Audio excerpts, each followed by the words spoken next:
Alrighty, welcome back to. It's not Friday. It is been a long week, and it is only Monday. Mecha Mondays. Welcome back to Mecha Mondays. I'm your intrepid narrator, pilot Fragath, and today we're going to be reading more of Lethal Heritage by Michael A. Stackpole. Stackpole. So previously on, kind of the big thing. It's mostly kind of it was a build-up episode. Um, so right now, the Lyran Commonwealth, which is where Victor Davion and Kai Allard Lau are, um, they're affiliated with them. Oh, I forgot to turn off the stream next in. There we go. They are affiliated with the Lyran Commonwealth. They are gearing up as a faction to deal with the clans. So they're trying to figure out what can we do to slow them down and fight back. Um, they already suspect that Comstar is feeding them information, but I don't know that they can prove it yet. But they feel it to be true. They happen to be correct. Even if they haven't confirmed it yet. And Phelan Kell has ultimately assisted in what's the planet he helps cause to fall? So he engineers a scenario in which he tells Ulric, who's his captor and owns him, uh, basically, if you provide an opportunity for this one guy, and they're up in the Free Russell Hog Republic. If you let this one honcho, this freedom fighter guy, this famous military individual, escape, a whole lot of people are going to go with him. And yes, he will be a problem going forward, but he will let you get this world. With him gone and permitted to escape, uh, you'll be able to get this world no problem. If you kill him, he becomes a martyr, and that's going to be a huge issue for you. So Phelan Kell isn't exactly on Team Clan right now, but he is forming bonds with them as a bondsman. Ha ha. Um, he also manages to take down both an elemental pilot and Vlad in melee combat, a 2v1. Um, which has earned him some serious kudos and brownie points with the clans. They are impressed. The clanners are very impressed by this. What was the other thing they did? There was something else Kell did.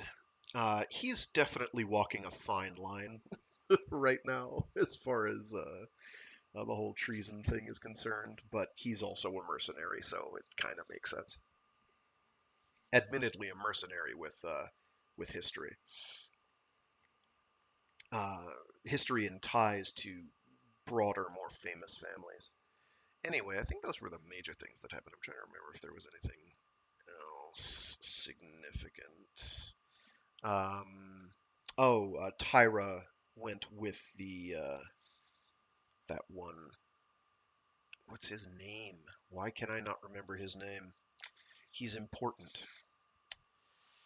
The honcho from the Russell Hog Free Republic who escaped.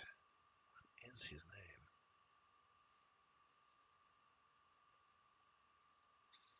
Was it Sigerson? Fudge. I don't remember. Somebody can tune into one of the previous ones and figure it out from there. Because I can't remember off the top of my head. My brain is fried. It has been a long weekend. Um, and not the exciting kind, I regret to say. Not that it was boring, but it was not. My time is not my own. Let's put it that way. Anyway, that catches us up.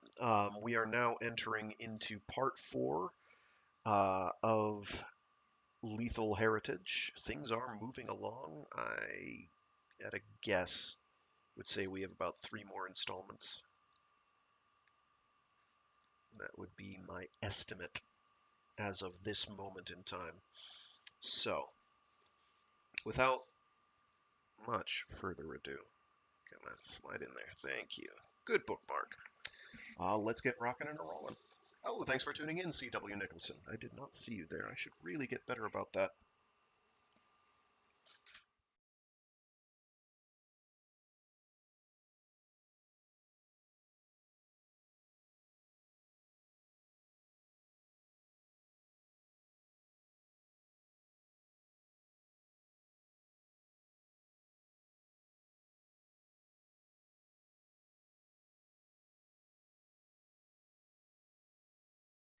Book 4, Head of the Beast.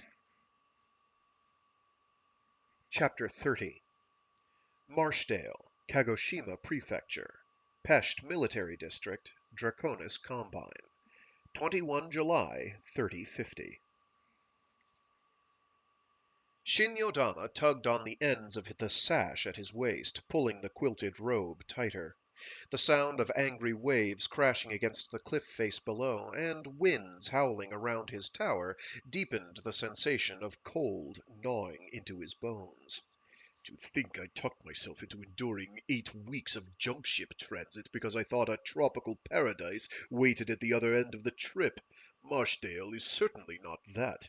If I'd known, I might have suggested we just continue on to Luthien, no matter what our orders said. Eighth of 10 planets in the system, Marshdale never passed close enough to either of the binary system's stars to warm up. However, the gravitational forces working on it squeezed and stretched the planet regularly. That created enough friction between tectonic plates to warm the oceans sufficiently to sustain life, and create the ground-hugging clouds of fog that shrouded the planet. The earthquakes produced as a byproduct of this gravitational torture required that all buildings be massive, but tremors were so common that longtime residents ignored all but the truly violent ones. Shin steadied himself against a heavy, oaken table as the ground shifted beneath his feet. Hell, even a dropship bucking turbulence is more stable than this planet. Still clinging to the table as the tremor passed, he realized suddenly how tired he was. I guess getting Hokiro here and then the debriefings kept me too busy to see how close to the edge I've been. I've been pushing myself and my luck quite a bit. I also know I don't like having been kept in virtual isolation here, and I wasn't to know. And I want to know what has been going on with the invasion and what has happened to Turtle Bay since we escaped.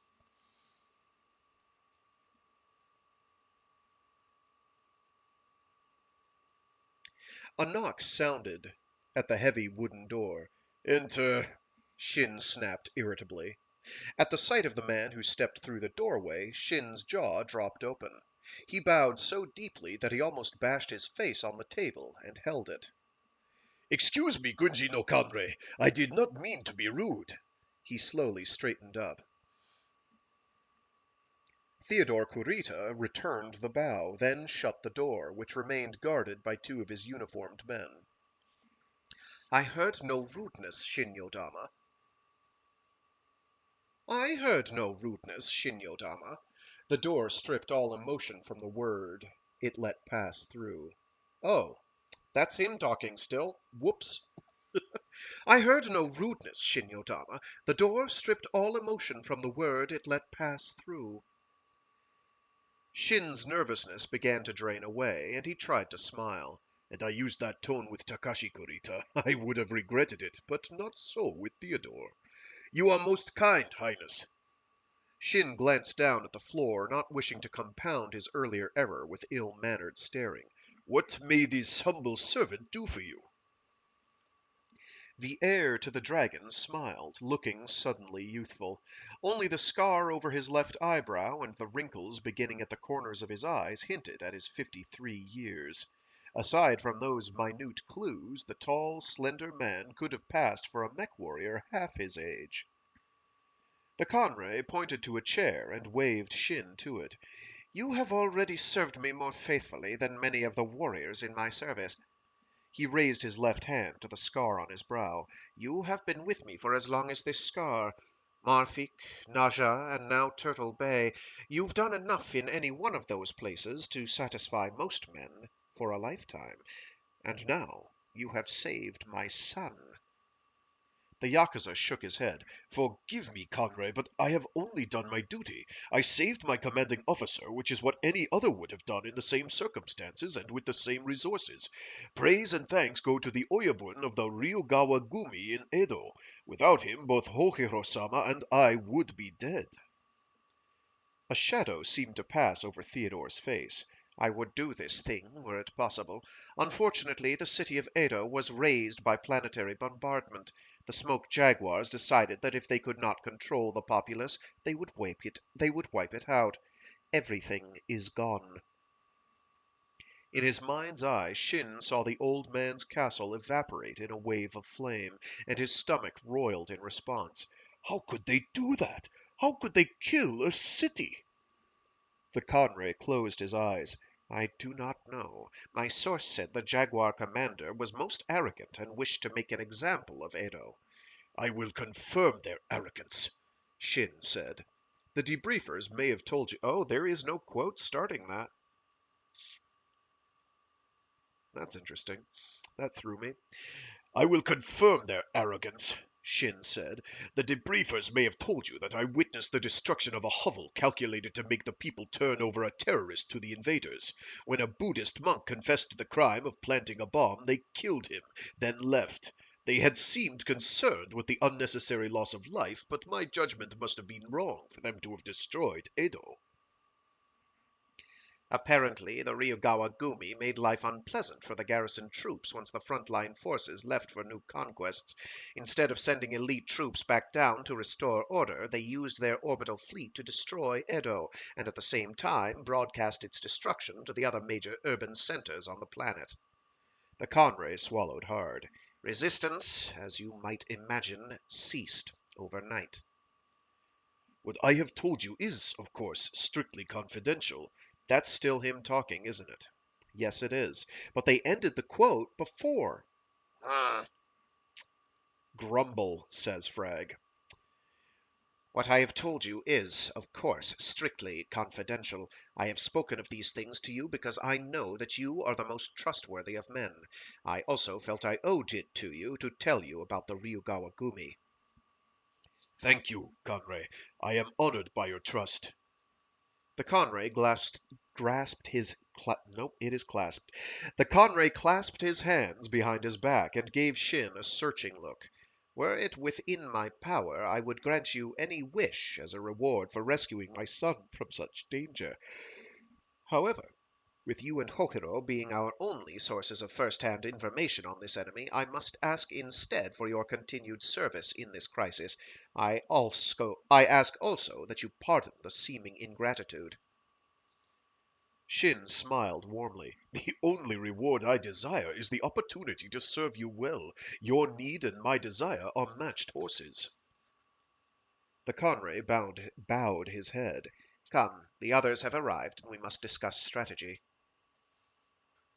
Theodore and Shin moved through the dark halls of the castle, following the guards whose heels clicked smartly against the cold stone of the arched passages.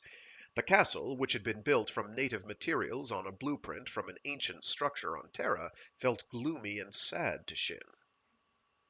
"Millennia ago, armored European knights would have marched through passages just like these, on their way to plot battles and grand strategies. Now, centuries later, we do the same, the only difference being that our armor has grown too large to tread within this structure. Did Moorish invaders seem as unstoppable to the Knights of Castile as these clans do to us?" When they came to a broad, curving staircase, the Conray and Shin descended into a more brightly lit room. Opposite the stairs, a roaring fire blazed in a hearth that appeared larger, to Shin, than his whole room.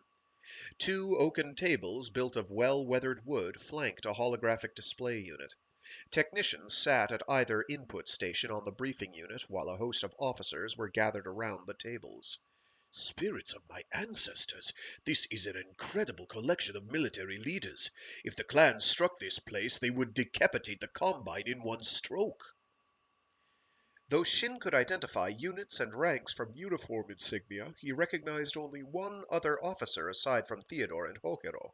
There was no way he or his unit would stay out of this, thank the gods. The officer was seated near the end of the table toward which the Conray moved. Slightly built and smaller than average, the mech warrior yet possessed so much power of personality that a number of the less secure officers shot occasional glances at him, or behaved as though his gaze was somehow scalding. He greeted Theodore with a nod. Narimasa Asano, leader of the Genyosha. Shin glanced at the triple bar insignia on Asano's collar. It is true, then, that he has refused elevation above the rank of Taisa, despite the Genyosha now comprising 2 full regiments. It is said that this is his gesture of respect for the man who formed the unit, Yorinaga Kurita, but I have also heard that it is to make the Genyosha equal to the Kell Hounds. Either way, I'm glad we have the Black Ocean warriors with us. Theodore directed Shin to a seat beside Hokero, then began his briefing. To be sure that all of us are current, let me run down the situation as we understand it. In their latest push, which we have termed the Third Wave, the Smoke Jaguars hit 6 of our worlds. These worlds are Jeanette, Chupadero, Kaba, Kudu, Hanover, and Albiero. The Ghost Bears hit Skylar. We also have unconfirmed reports from our agents in the Rasselhag Republic that the clans have taken a significant number of worlds there, including the capital. Shin felt as though someone had punched him in the stomach. The clans took Rasselhag. If they can muster the force needed to take the capital world, is it possible for us to gather the strength needed to defend one? A capital world, not the capital world. The clans took Rasselhag. If they can muster the force needed to take a capital world, is it possible for us to gather the strength needed to defend one? He glanced at the map of the Draconis Combine, one of the techs produced on the display, and saw that the wedge of worlds under assault by the Smoke Jaguars, which extended through to Terra and beyond, included Luthien in its swath. The Conray let the seriousness of Rasselhag's loss sink in for a moment before continuing. The only good thing about all this is that our estimate of Ghost Bear resources and the amount of firepower they used to take Skylar indicates that they did not participate in the conquest of Rasselhag. Though is it Skylar or Schuyler? Or is it one of those bothas? It's Schuyler. And I've seen that pronounced Skylar, heard that pronounced Skylar, but I've also heard it pronounced other ways. I'm going to stick with Skylar for now. Though Skylar is the first of our worlds that the clan has taken, we need not fear, at least in the short term, that the resources of the weapons factories on New Oslo will be turned against us. Hohiro looked up at his father. Conray, has anyone managed to identify these clans? Theodore shook his head. Their identities remain a mystery. A number of theories have been offered, but none seems satisfactory. One speculation is that their use of battle mechs means that they are the Star League army returning. This theory must be balanced against the reality of those very battle mechs, which are more sophisticated than any known in the Star League era. And one must also wonder, if the invaders are, indeed, descendants of Kerensky's force, why are they attacking the successor states? As we have seen, the clans hit hard and move on swiftly. Many believe that they are only the edge of a mass migration into the successor states, something like the barbarian invasions that swept parts of Terra 2 millennia ago. Long before Stefan Amaris murdered the last First Lord of the Star League, the Inner Sphere was surrounded by periphery realms. Sometimes these became known to us only by accident. It is, therefore, possible that one or more other nations exist beyond the realms we know about. The idea that a leader created in the mold of Genghis Khan could unite or conquer a legion of small states and weld them into an army able to take on the Inner Sphere does not seem far-fetched. At the very least, it suggests a human origin for the hordes invading us, which I find preferable to any alien explanation. Shin's head came up. And if the invaders are another sentient form of life? The Conray smiled warily. In that case, I will take comfort in the fact that you, in your assault on Kurushiyama, managed to kill some of them. He looked around at the others in the room. That is but one instance proving that our foes are vulnerable to our weapons. They die the same as we do. At a glance from Theodore, one of the techs hit a few keystrokes, changing the display to side-by-side views of Hanover and Albiero. The garrisons on Hanover and Albiero were given orders for dealing with the invaders that differed with the rules of engagement we followed previously. When the invaders asked our garrison commanders what units they would use for their defense, our officers either refused to give any information, or, in our tradition, gave the invaders a complete and detailed report on the unit's proud history. In both cases, the Smoke Jaguars arrived in sufficient force to overwhelm our troops in short order.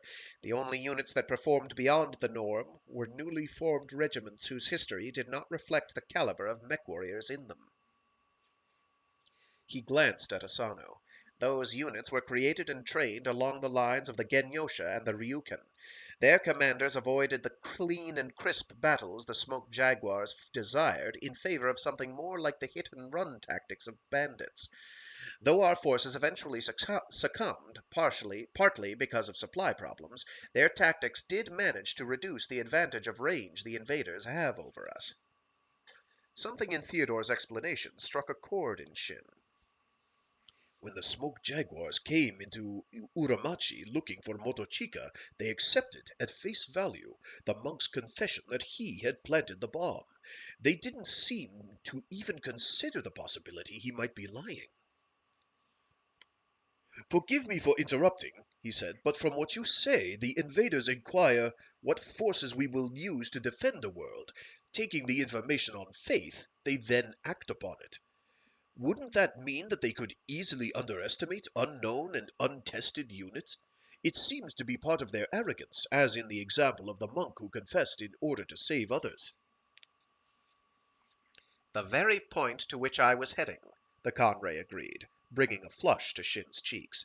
"As Chusai Yodama has pointed out, the Jaguars appear to be guileless when requesting information. They do not expect deception. It would be dishonorable to lie to them, but recently I had occasion to change the unit names and designations for the troops on Hanover and Albiero. I permitted the commanders of those garrisons to provide histories of their units that included only actions under their new names. This may have contributed to the invaders' confusion about which were veteran and which were green units." So intently was Shin listening to Theodore's reasoning that he missed, at first, the rank designation used to address him. Then, suddenly, the word hit him. "Chusa, Lieutenant Colonel! It must have been a mistake. A jump of 2 ranks. Impossible." Theodore looked over at Shin. Yes, Chusa Yodama, you have been promoted. Your commanding officer recommended the promotion, and I will have none less than a Chusa serving on my staff. I hope my need and your desire are still matched horses, for we must work together to stop the invaders." His words took Shin's breath away. "I have been catapulted well above my station in life. Amida grant me the skill to be of service, and the wisdom to know when my time has come." "Your will be done, or I die in harness, Conray." "Good." A gesture from the Conray brought a graphic concerning troop strengths and losses up on the display. On Hanover, things went exceptionally well for us. Our forces, using supply caches hidden in the World Spine Mountains, were able to oppose the Smoke Jaguars very effectively. Their downfall came when the invaders brought down reinforcements and flanked our people. The resulting battle, which occurred during a blizzard, inflicted heavy casualties on both sides. Our commander surrendered only after the enemy agreed to treat his warriors honorably. Another casualty report replaced the first. Unlike its predecessor, the loss column for the Combine's forces dwarfed that for the invaders. The Hanover battle ended about 12 hours before the Albiero assault began. The smoke jaguars there brought down a bit more materiel than expected, and managed to pinpoint our troops' supply caches. An ambush at one of those sites destroyed the command company for the regiment, which led to a collapse of resistance. Still, some units did continue guerrilla action, which hampered the general pacification of the world.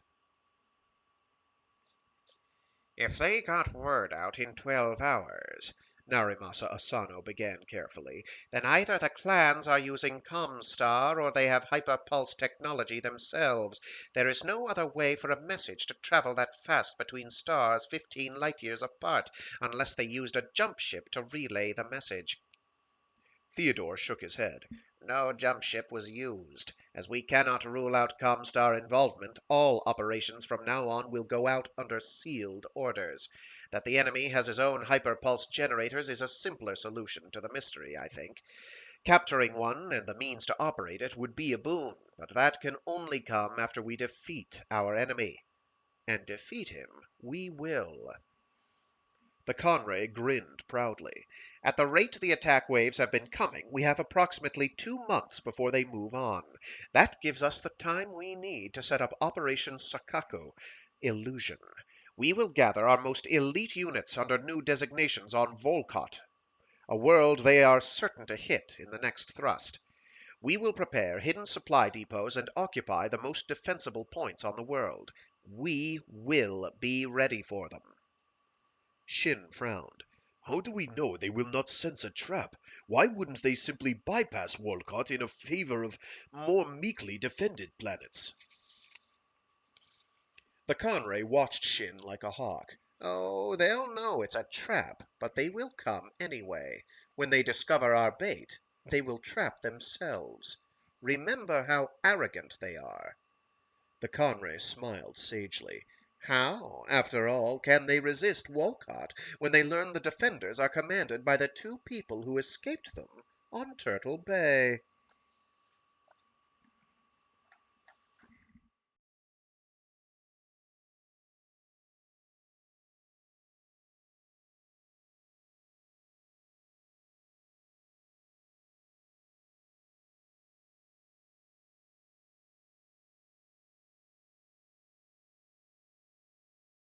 Chapter 31.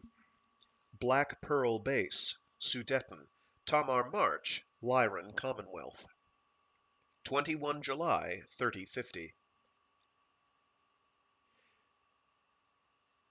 Victor Steiner Davion shook his head. "God above, I hate waiting." "Don't worry, Vic. Your plan's a good one," said Kai Allard, seated next to him outside the briefing room. "It will work. They have to approve it." "Excuse me, I thought you were Kai Allard, the eternal pessimist?" Kai looked sheepish, then grinned weakly. "Victor, I may have my own problems with self-confidence, but I'm not such a slouch at seeing someone else's strengths.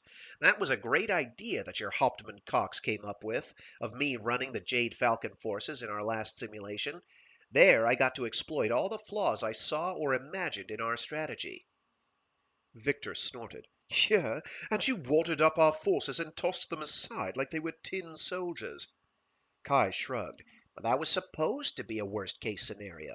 We had our forces scattered, and with major casualties on the landings because of freak storms and enemy aerofighter action. Everything that could go wrong did go wrong, but you still managed to pull a regiment and a half back out.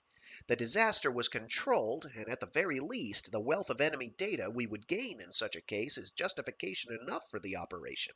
We can't discount the value of intelligence." Victor laughed softly.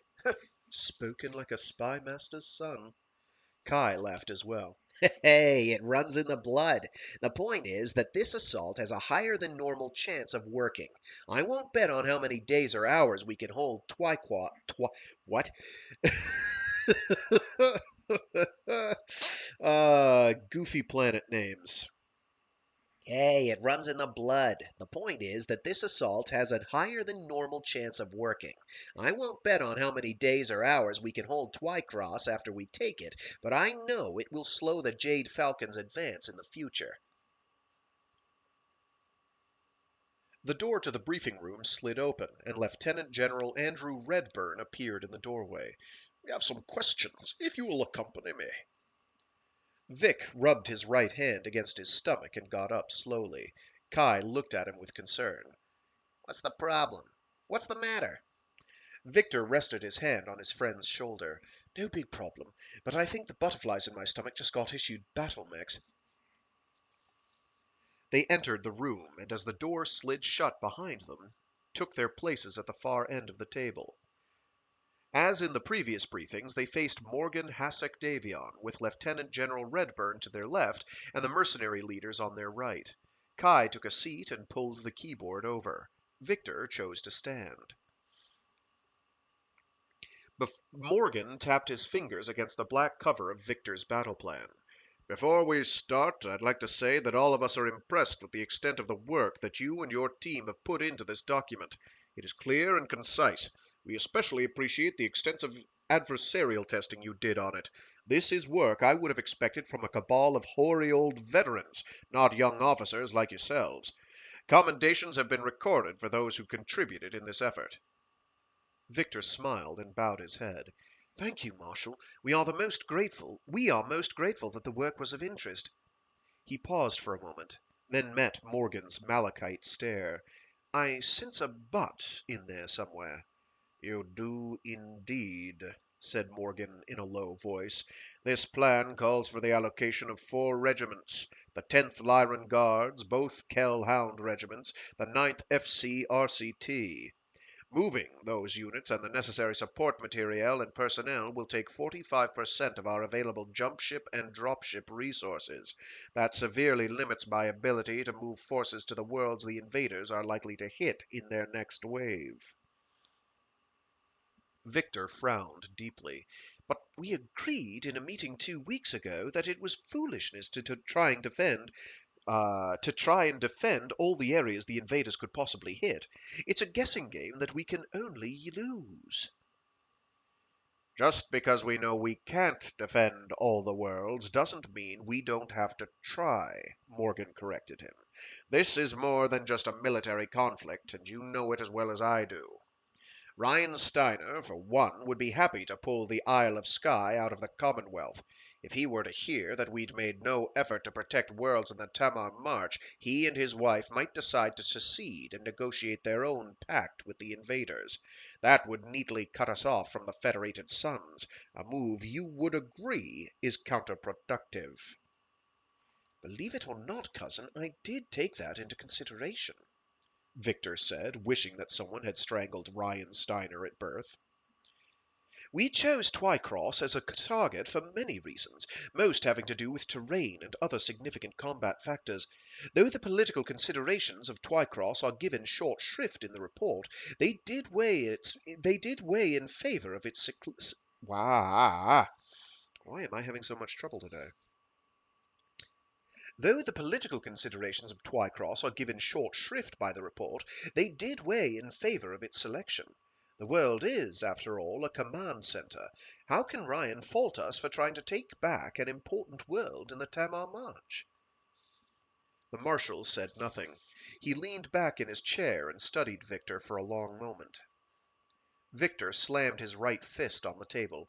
"Damn it, Morgan, don't look at me that way. I'm well aware of the political implications of what we're doing here. I know this battle plan reads like some storybook warrior's grand plan to defeat enemy hordes, and I can see in your eyes that it worries you. You think we put this together because we're a bunch of green warriors who think war is a game where we can win glory. It's not so." Victor looked up at the ceiling and forced himself to breathe slowly so he could regain control of his anger. "More times than I can count I reviewed the holovid transmissions sent to the Hegira as it traveled to the rendezvous with the strongbow. I know by heart the names of every man and woman in my old command, and I know who was still alive when I left and who died. I've run millions of scenarios through my head to estimate who could have survived and for how long. That process, that torture, has purged from me any thoughts of glory in war." Pressing his palms flat against the table, he leaned forward heavily. "Next April I celebrate my 21st birthday. From that time on I will be of age and eligible to rule the United Federated Commonwealth. My mother has guided the Lyran Commonwealth with strength and wisdom. My father is a military genius who engineered the conquest of the Capellan Confederation. I have one hell of a lot to live up to if I'm ever to lead and unite both of these nations. I have to earn the respect of my people, and I have to prove that I'm capable of doing whatever is necessary to protect them." Some of the vehemence drained from his voice, but none of the pain. "I believe you once told my father that, given a bucket of water, you'd storm the gates of hell for him. Well, I confess to wanting a bit more than that in the way of resources for my little battle.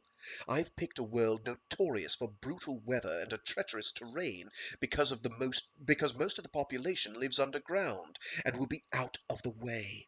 I also imagine that the Jade Falcons will leave behind as few troops as possible, because Twycross is really a station where troops should be sentenced to serve."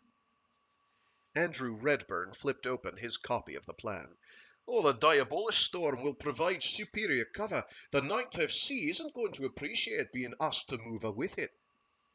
"Nobody would," Victor agreed. "Running around in that giant sandstorm is not going to be fun or easy, but it will give us the edge we need. Besides, the Ninth is trained in storms just as fierce as the Diabolus." He hesitated for a moment, then continued, somewhat subdued. "They just aren't that big." Dan Allard leaned forward and rested his clasped hands on the table. "For the record, Highness, I have reviewed your plan with Chris here and Lieutenant Colonels Bray and Bradley. We're agreed. No, that should be we've agreed, but it says we're. It's fine. We're agreed to the plan.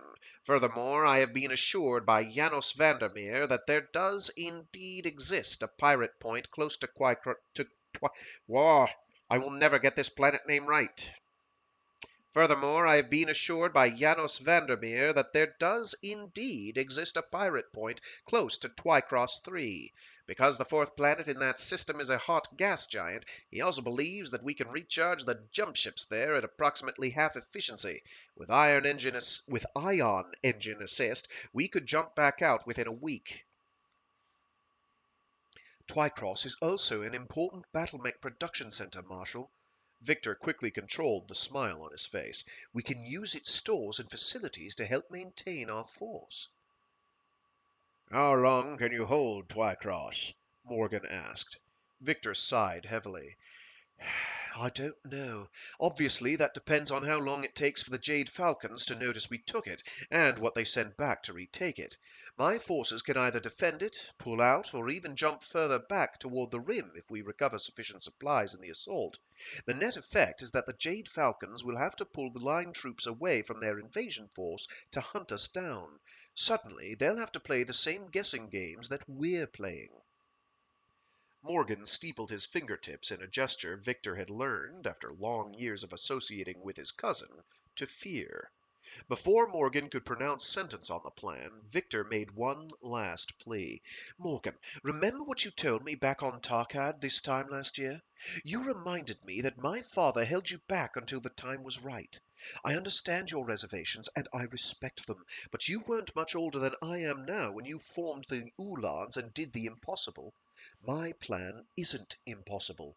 It can succeed, and I am ready to make it do so. Trust me in this. Please, give me this chance, or else take out a gun and shoot me, because my future rides on this plan." Morgan looked down and closed his eyes as he rubbed the fingertips of his left hand against his forehead. Silence settled over the conference room. To Victor, it seemed that time slowed to a tortoise pace. "Please, Morgan, you must let me go." Morgan exhaled heavily, then opened his eyes. Revise your plan to increase ammunition supplies to sufficiency for 6 weeks of pitched battles. Boost estimated personnel numbers to 120% of current and give them 2 months' worth of supplies to help cover refugees along the way. Append a plan for evacuating civilians off-world and add a list of tentative strike sites and routes heading back out toward the rim and toward the enemy flank. Also, we need a full listing of possible pirate points and recharge times for all available escape routes.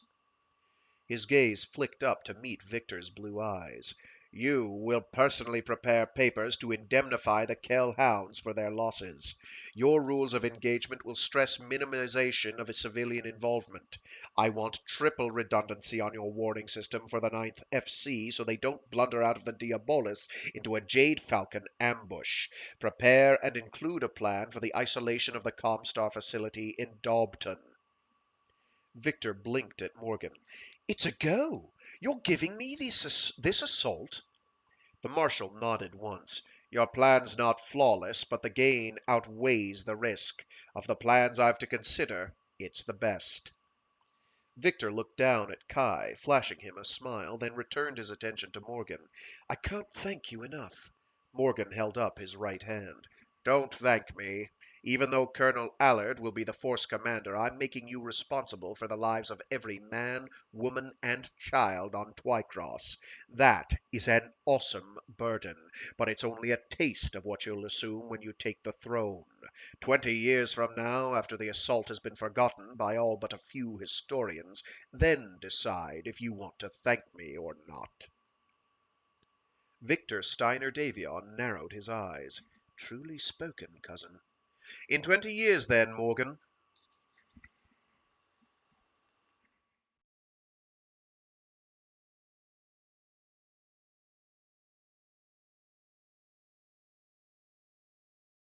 After the meeting was dismissed, Victor caught up with Kai in the hallway outside. Well, we did it. We're on for Twycross. Kai's subdued nod started alarm bells ringing in Victor's head. What's wrong? Don't tell me you've got butterflies now, after it's all over. Kai shook his head. No, it's not that. When they had me do some resource checking, I saw that my mech hasn't arrived yet, and won't in time for it to catch up with us. He looked over at Victor. Due to some bureaucratic snafu, I'm dispossessed. That word stabbed through Victor like a knife. Dispossessed. Is there a fate worse than being a mech warrior without a mech? He shuddered. I can transfer command of my lance to Lieutenant Abel von Remmer, Kai went on. He just joined the 10th from the Nagelring. He ought to do okay. The hell you say? Victor grabbed Kai by the shoulders and turned him around. Listen here, we worked out this plan with you in it, at the head of your lance. Damn it, we have your whole battalion slated for crisis management because some of your people are best at thinking on their feet. And you top of that list, my friend. Kai hung his head. I appreciate the pep talk, but that won't get Yenlo Wang here any faster. His head came up. But don't worry, I wouldn't miss this for all the worlds in the Tamar March. I'll be there, in the command post or wherever else you want me. I'm not trying to weasel out, just facing facts. Kai, the facts are these. I want you there, and I want you in a mech at the head of your lance. Victor frowned. What the hell good is it being the son of the Prince of the Federated Suns and the Archon of the Lyran Commonwealth if I can't get a friend a mech? He sighed. It's not likely to be the Yenlo Wang, but it could be something similar. Don't you worry. I'll find you a warhorse. Kai smiled gratefully. Do I have to wait 20 years to thank you? Victor laughed, draping his arm over Kai's shoulder and steering his friend down the hall. Yeah, I think that's a good idea. That way we're both certain to still be around. I'll be there, Highness. Victor smiled to himself. And with your help, Kai, so will I.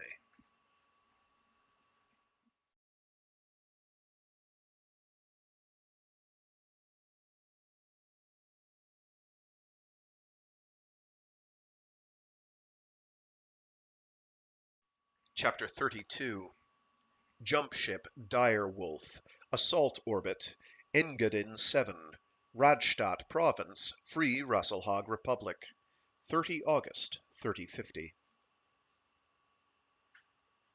Phelan Kell flopped down on his bunk in the dormitory and groaned as his legs stretched out. God, I'm exhausted. Griff, walking past, slapped Phelan on the thigh. She's giving you up nights, eh? Irritation flashed over Phelan's face, but he let it slide. No, that's not the problem. It seems Engadin has a home defense force just bristling with Inferno missiles and in handheld launchers. There are apparently stockpiles all over the place on numerous little satellite assembly plants. They're giving Star Colonel Marcos absolute fits, and Lara's been having me go over intelligence reports to advise her what sort of support she should allow Marcos in the assault. Griff stared incredulously at the Kell hound as he dropped onto his own bunk. One commander is rationing supplies for a rival? The mercenary shrugged. It's a screwy system, but it doesn't seem to have slowed their advance any. In fact, as I hear the rumors, the other three clans are madder than hell about the wolves getting their fourth wave off a month ahead of everyone else. Also, the wolves are deeper into the successor states than the others. It's all really weird. To put it mildly. The older man smiled and winked at his friend. With them keeping you so busy, I thought you'd want to spend what little free time you have with Rana. He smiled sheepishly. I was going to appropriate your lockpick and make a run over to the women's quarters. I've only had one real chance to speak with her, but Vlad made sure he found something else for me to do instead. Phelan said gloomily. I don't know where she is now. The periphery bandit leaned forward, elbows on his knees. Your voice is saying something different than your words. Phelan sighed. He knew he had to trust someone, and maybe talking it out would keep him from blowing it all out of proportion. I don't know if it's a problem, really. I mean, I think things are going very well between Rana and me, but every so often something happens that just doesn't feel right. When I suggested getting together, she said she wanted time to herself. Griff frowned. That can be a good sign and a bad one. You haven't been having any other problems, have you? No, all systems are go, Phelan said with a laugh, though I have to admit a few instances of automatic shutdown because of overheating and sensory overload. Is the problem that you're only a bondsman? Maybe, but I don't think so, Phelan said. What it could be is more insidious than that. Unlike most of the others, Rana isn't just a death machine pilot. Remember I told you about her pet, Jehu, and the paintings? We're intense, I guess you'd call it passionate, in a way that's got to be more alien to her than to me. I think she finds that intensity incredibly seductive, but at the same time dangerous. So what lures her also repels her, Griff grunted. And the tug of war is ripping her up. What's worse is that I don't think she sees it clearly, so she's got no way of dealing with the conflict. Phelan shrugged. Of course, this is all pure speculation about a problem that may not even exist. The real explanation is probably a lot simpler. Griff chuckled evilly. Yeah, she's probably just found a younger stud from that last crop of bondsmen captured on Rasselhag. Yeah, there you go. The Kell hound gave his friend a withering look. And I suppose that's why you want the lockpick? Going to properly welcome the new women to our little community? Service with a smile. It's a tough job, but someone has to do it. The bandit's voice dropped in volume. And I have another little covert mission to perform. Kenny and I want to leave Vlad a token of our appreciation for giving us a double shift to unload junk from Rasselhag into the storage holds of the Direwolf. I'd invite you along, but I don't think you need any more reasons for Vlad to hate you. No, I think I'll pass on that, Phelan said, rolling over on his right side. Snaking his left hand beneath the mattress, he pulled out the small box. He handed it to Griff. I'm not so sure visiting Vlad is a good idea. You might want to reconsider it. Griff shrugged. We'll see. Whatever. Phelan lay back down on his cot, his right forearm across his eyes. Have fun. Yes, Mother, don't wait up.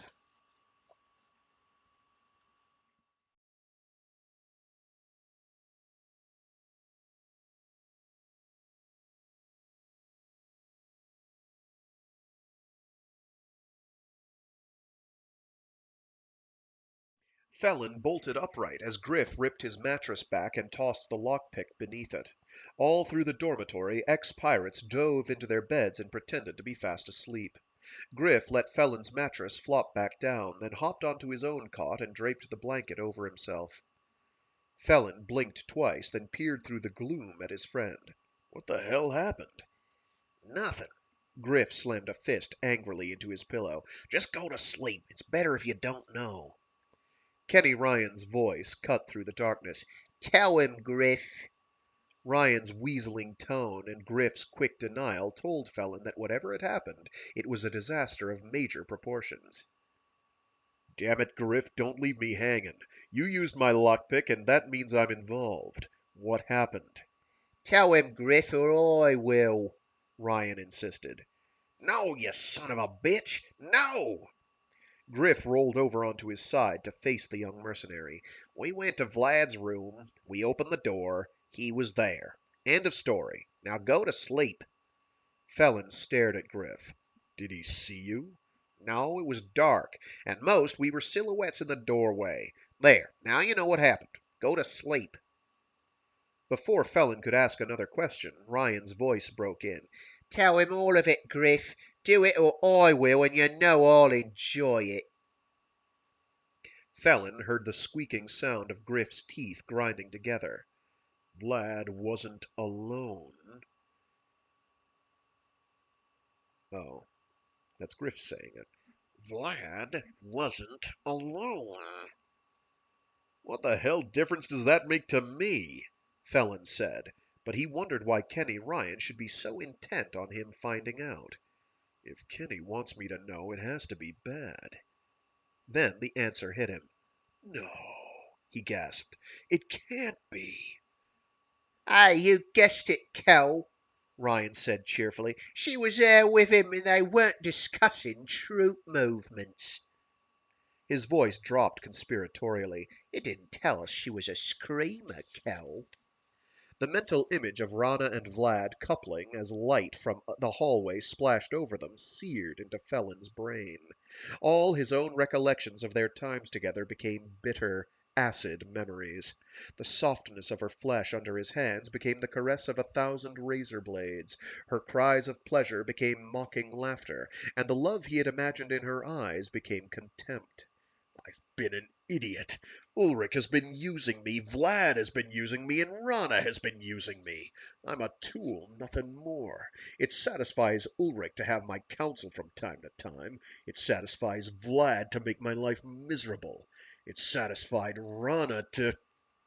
The deep ache in the pit of his stomach kept him from finishing that thought. He turned to Griff, ignoring Ryan's mocking laughter, and swallowed hard. Thanks for trying to protect me, but it's better I know.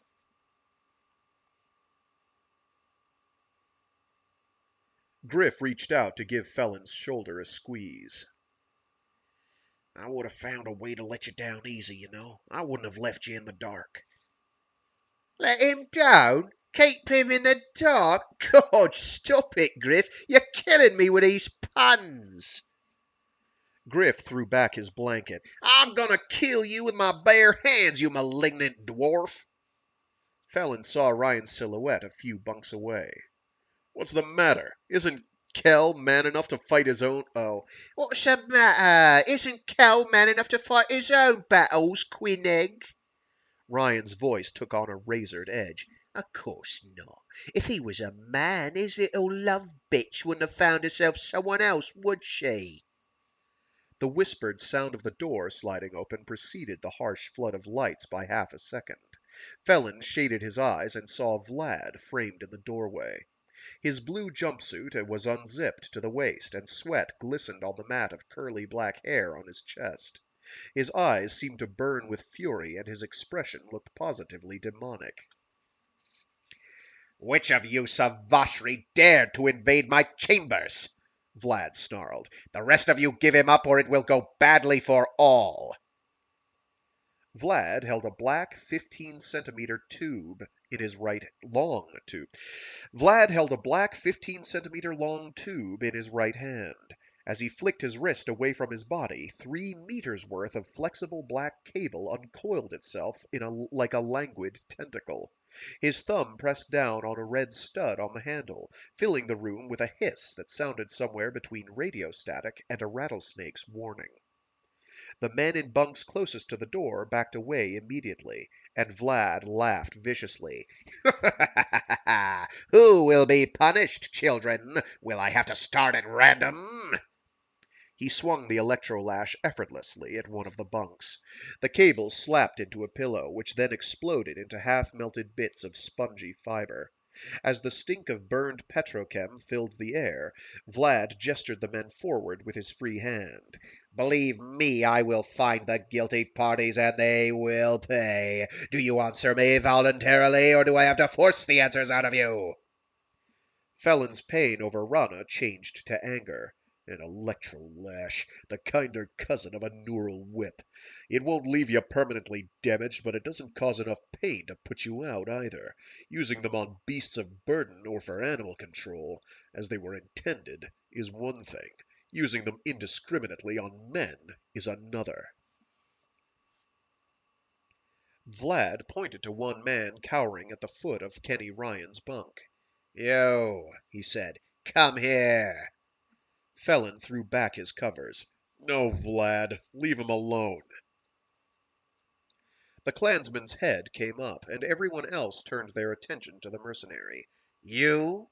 It is you who will tell me who they were?" Phelan shook his head. "I'm the one you want. I claim all responsibility." Vlad's cruel snicker accompanied the slow shaking of his head. "No, Kell, this will not work the way you think.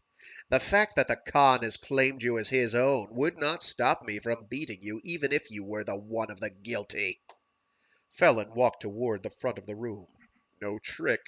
I'm it." The clansman's eyes narrowed. "You weren't even there. Why are you doing this?" The Kell hound matched Vlad's angry stare. "I was there. Do you want me to describe it to you, Queath?" Phelan hesitated, and his brave facade almost broke. As he moved forward, he saw Rana standing back from the doorway. Waves of pain at her betrayal threatened to drown him, but he forced himself to play out his hand. "You and Rana were together, enjoying one another's company." He forced himself to laugh, and he heard the sound echo with the hollowness of his insides. "From what I heard, you were enjoying each other immensely." Confusion arced through Vlad's eyes. "You were not there. There were two, and neither had your build." Phelan laughed casually. "How can you be so sure? In the state you were in, it's a wonder you remember anything reliably. Sights and sounds and time all seem to drift away, don't they?" Anger furrowed Vlad's brow. "Why are you doing this?" "It's my responsibility. I did it. I'm the one you want." Phelan looked over at the other bondsman. "No one else will own up to this crime, and everyone else will say I did it, no matter how much you torture them. What's the matter? Did you want more foreplay?" Vlad's face locked into a mask of fury. "I will break you, you know. You may have thought to save the others, but in the end you will give them to me. Believe me, you will." Phelan shook his head slowly. "Do your worst." Vlad dug a meter length of white cord from his pocket and tossed it to Kenny Ryan. "Strip him to the waist, then tie his hands to the top bunk rail." Phelan unzipped his jumpsuit and tied the sleeves around his waist as Ryan climbed to the top bunk. Phelan offered Ryan his hands, and the pirate slid the bond cord down to the mercenary's forearm before expertly trussing his wrists together. "You're nuts, Kell." Ryan watched the mercenary's face, searching for something. "Don't expect me to thank you for this, because he'll make it worse on us when you give us up." The Kell hound shook his head. "If you were a man, Ryan, you might understand why I'm doing this. I made the lockpick. It's my responsibility. And don't worry, your back will be spared." Phelan glanced back over his shoulder at Vlad.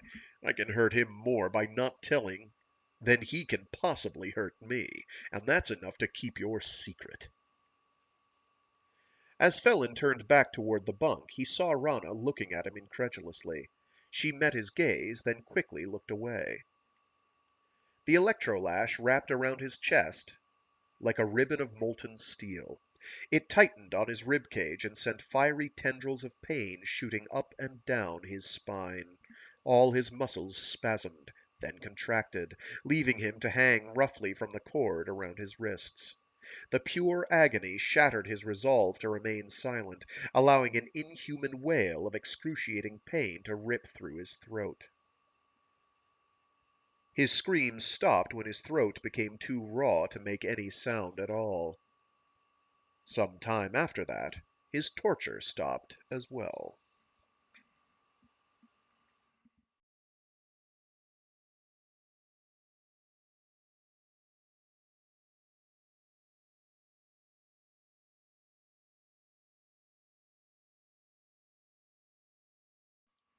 Chapter 33 Comstar First Circuit Compound, Hilton Head Island, North America, Terra. 30 August 3050. Mindo Watterly slipped her hands inside the sleeves of her gold silk gown.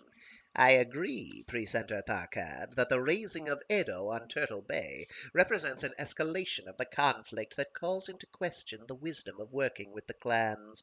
I should remind you, however, that the Precentor Marshal reported that he expects no more such attacks because the Khan of the Smoke Jaguar clan lost considerable face because of that incident." "With all due respect, Primus, and with deference to my colleague from Deerhun, I believe you place more importance on social embarrassment than it warrants." Ulfan Everson leaned forward on his crystalline podium.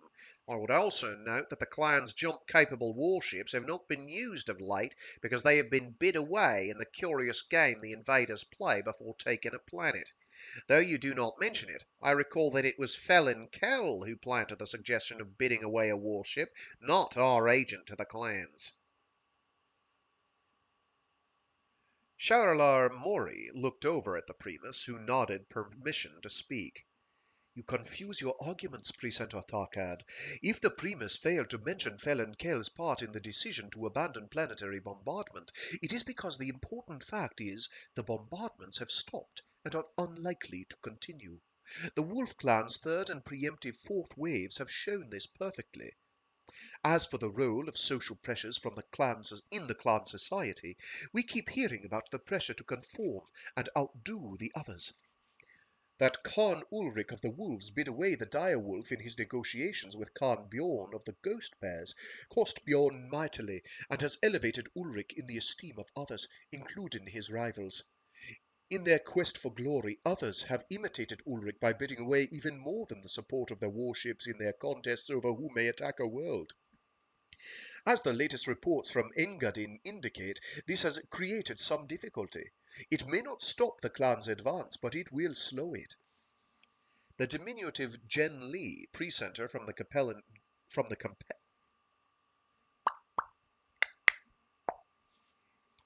the lips, the tip of the tongue, the teeth. The diminutive Jen Lee, precentor from the Capellan Confederation, agreed. "Aside from the Wolf Clan's advance strike in this fourth wave, the other clans have moved at a pace roughly equivalent to a wave every 2 months." Everson's head came up. "I am neither blind nor unable to read a calendar, Precentor Cyan." Nor do I so suggest, Precentor Tarkad," Jen Lee replied coolly. "I meant to call your attention to the fact that our representatives are reporting longer times needed to pacify the planets the clans have taken. In the Jade Falcon assault in the Lyran Commonwealth, for example, you see a massive initial assault, which is then truncated down in the second wave. That is due, in my opinion, to the resistance on Trell 1. Their third wave was bolder, but the population refused to be cowed. In order to be off on the next wave of the invasion, the Jade Falcons disarmed the mech warriors and aerospace pilots, but allowed the local militias to retain their weapons and engage in police duties. On Twycross, the natives barely noticed the invaders and gave them permission to hold as much of the surface as they wanted. In fact, had the Diabolus not grounded 2 dropships, I believe the clansmen would have left only a regiment and a half of battle mechs to defend Twycross. Huthrin Vandel let out a little laugh. How curious that a regiment now seems barely sufficient to hold a world when, 25 years ago, a battalion was considered an incredible force to garrison any one world. These grounded dropships increase the Twycross garrison to what? The Primus herself answered his question. One ship is believed to hold what they refer to as a cluster, approximately 45 of their frontline mechs. The ship itself appears to be built along the lines of a modified Overlord-class dropship. The other ship looks like an Intruder-class dropship and is home to approximately 75 of their armored infantry. The Precentor from New Avalon nodded thoughtfully. Including their garrison units, that would mean the Jade Falcons have the rough equivalent of 2.5 mech regiments. In terms of our technology, that would give them a strength of roughly 6 regiments.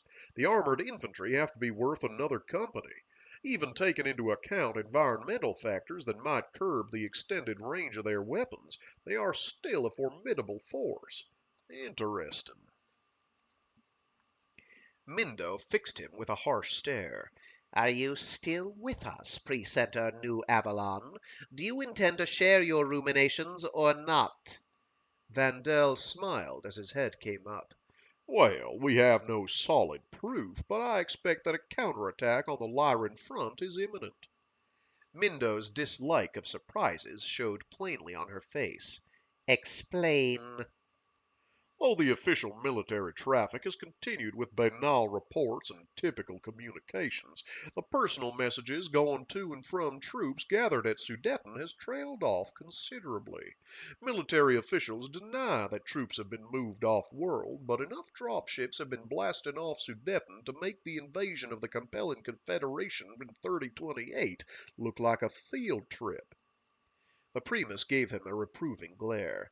Eliminate the hyperbole, if you please. As the Primus commands. Or Primus? Whatever. Vandel said, to comply without complying.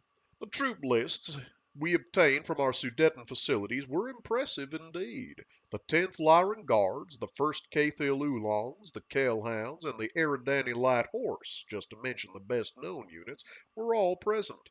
In addition, I have 3 confirmed sightings of Prince Victor Steiner Davion. He has to be smarting from his part in the Trell debacle.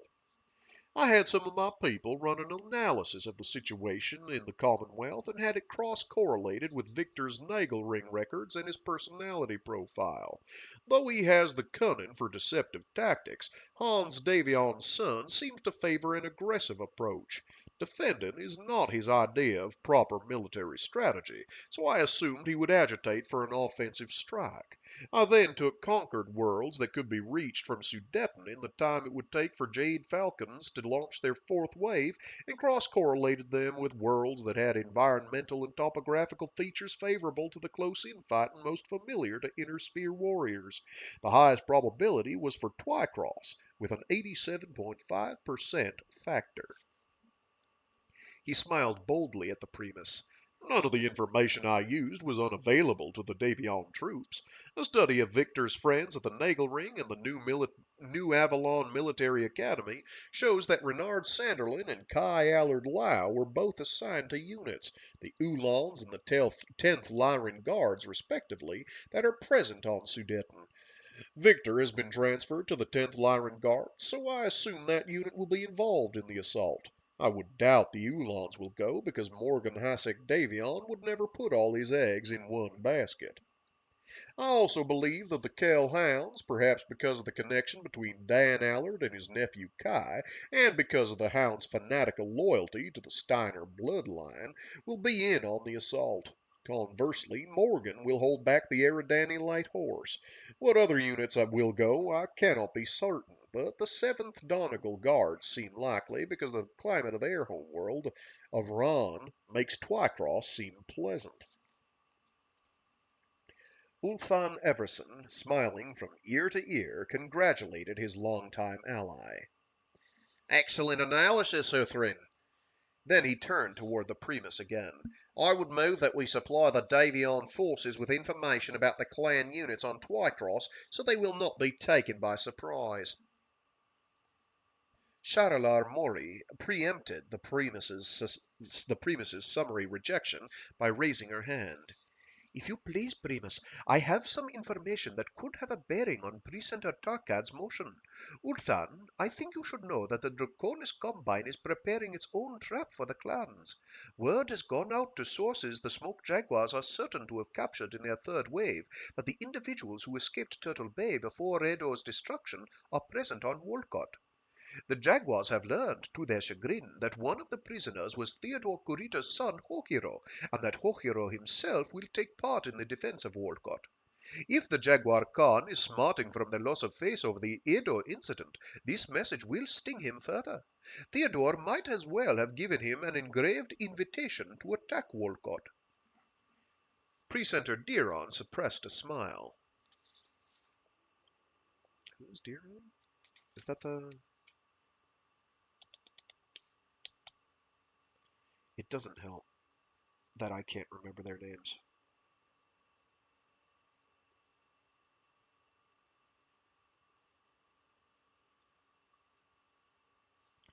No, seriously, who's Diron? I don't remember. I'll fake it.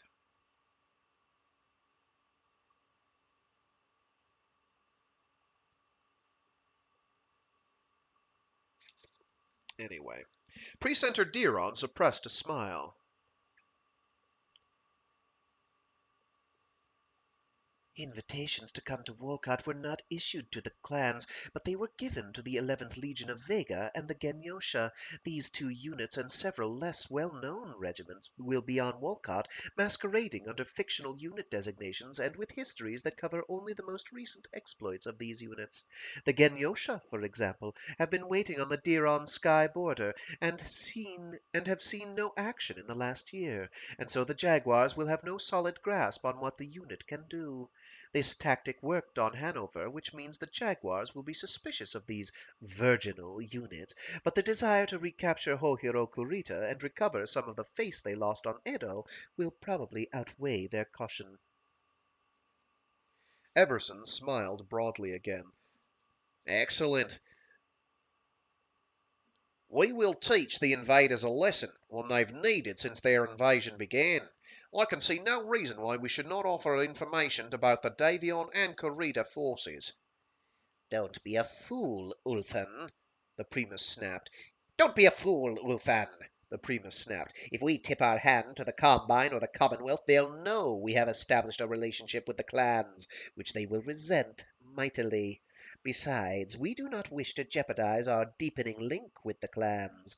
They now permit us to act as intermediaries between their governors and the people of the conquered worlds, though we do not yet have a free hand to rebuild the societies in our image.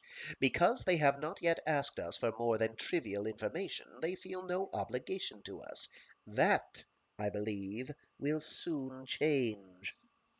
The latest report from the Precentor Marshal included hints of friction between the clans. He suggested that the Wolf Clan's preemptive fourth wave did not sit well with the other groups, especially the Smoke Jaguars and and Jade Falcons. These groups have, apparently, demanded a council of Khans after their fourth wave has been launched and completed. The Precentor Marshal believes this is so they will be on a rough parity with Khan Ulric. Ulric, because of his conquest of Rasselhag, and because the Ilkhan travels with him, will host the meeting, but the Precentor Marshal does not yet know which world the Khan has chosen as the site of the meeting. Mindo's eyes widened like those of a wolf watching a deer struggle through deep snow. Ulric is the Khan with whom we have the most influence. He has worked more closely with us than any other Khan, and he has been successful. The Smoke Jaguars and Jade Falcons will, before this meeting, run into severe opposition on their fronts. A stiff battle, or worse, a defeat, will hurt their standing and increase Ulric's power. If we cooperate with House Davion or House Kurita, we risk exposure and censure by the clans. This would deny us access to the most cooperative and potentially powerful of the Khans. And I'm sure you agree it would be foolish to sacrifice any chance we have of directing the clans against our most hated enemy, Hans Davion. Though the look on his face did express total agreement, Everson bowed his head. I withdraw the motion, but I do wish my colleagues would consider the possibility of helping our kinsmen in their war against these alien invaders. Though we would risk much in playing both ends against the middle, it seems even riskier to assume that we will one day be able to control Khan Ulric. To lay the groundwork for helping the successor states against the invaders would be a wise precaution. Mindo watched Sharalar as Everson spoke. As the slender Oriental woman nodded in agreement, Mindo found her own opinion of his suggestion changing. I find your counsel to have merit. Furthermore, the appearance of Comstar forces the appearance I find your counsel to have merit. Furthermore, the appearance of Comstar forces to turn the tide of battles in the favor of the successor states will garner us more goodwill, publicly and privately, than merely acting as informants. This I will take under consideration. She smiled confidently at the assembled members of the First Circuit. Rest assured, my colleagues, that no matter what happens, Comstar will emerge unscathed from this conflict, and Jerome Blake's dream of a united mankind will be fulfilled.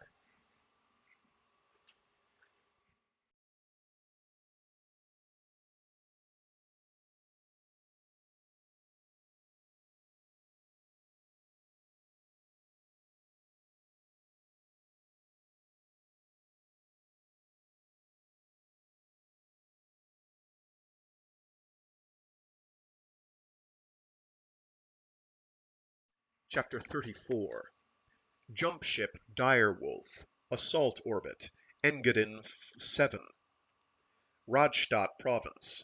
Engadin? I'm not sure.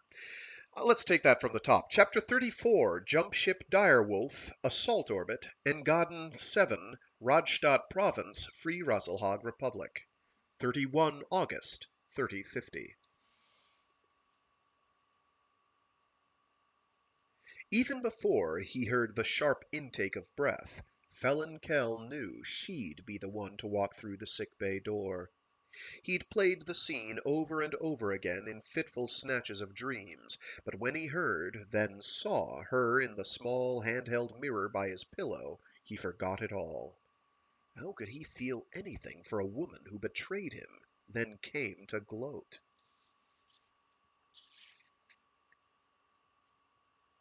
The look of pain on her face reflected more than just horror at the condition of his back, but whatever else it was eluded him. Phelan knew, from examination in the mirror he held in his left hand, that Vlad had done a superior job on him. Somewhere along the line, Vlad had given up the pretense of trying to get information from Phelan, and in his fury had just beat him. While the lash had curled around to lightning lick his stomach, the raw scars and bruises there were nothing compared to the snake pit tracery on his back. Freeborn! Oh, Phelan! She reached out toward him, then drew her hands back, aghast.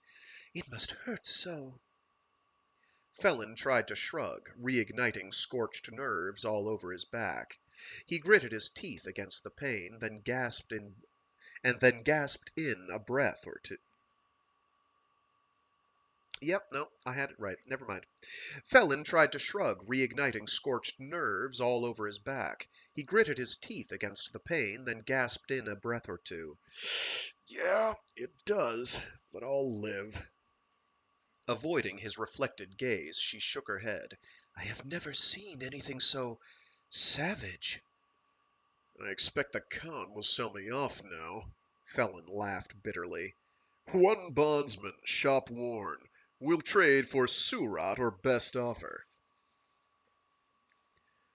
Rana's head came up, but Phelan let the mirror flop down on the pillow. What is the matter? Why are you lashing out at me? Her question, phrased in a tone of confused innocence, startled him.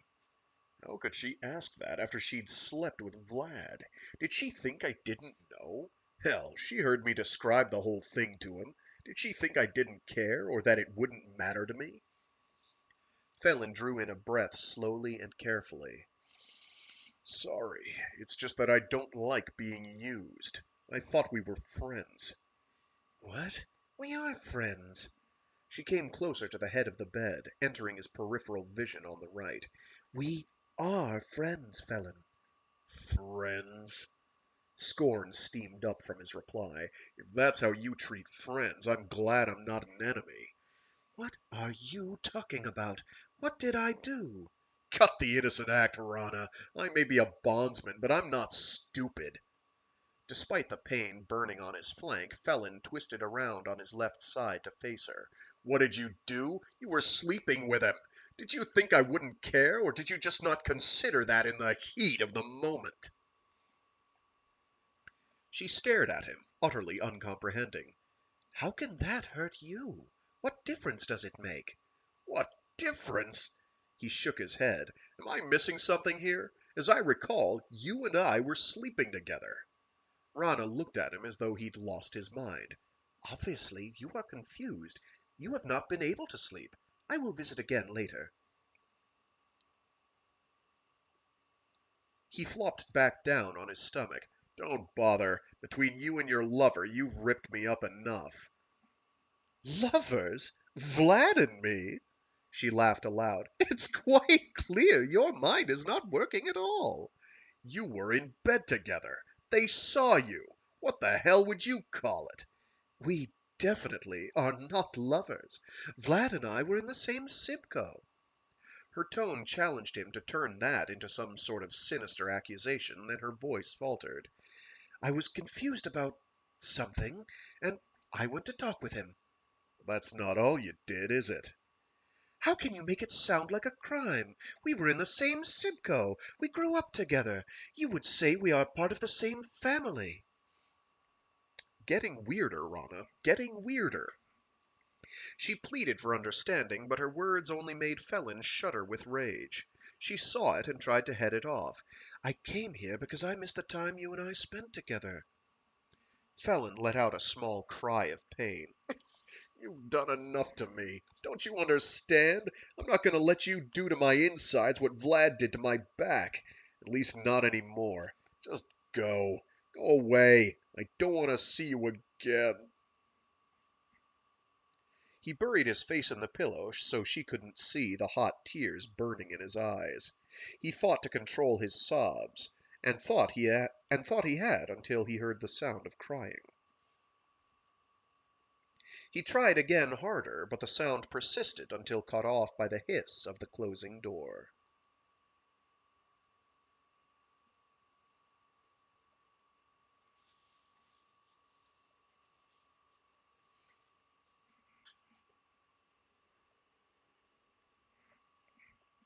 Are you awake, Herr Kell?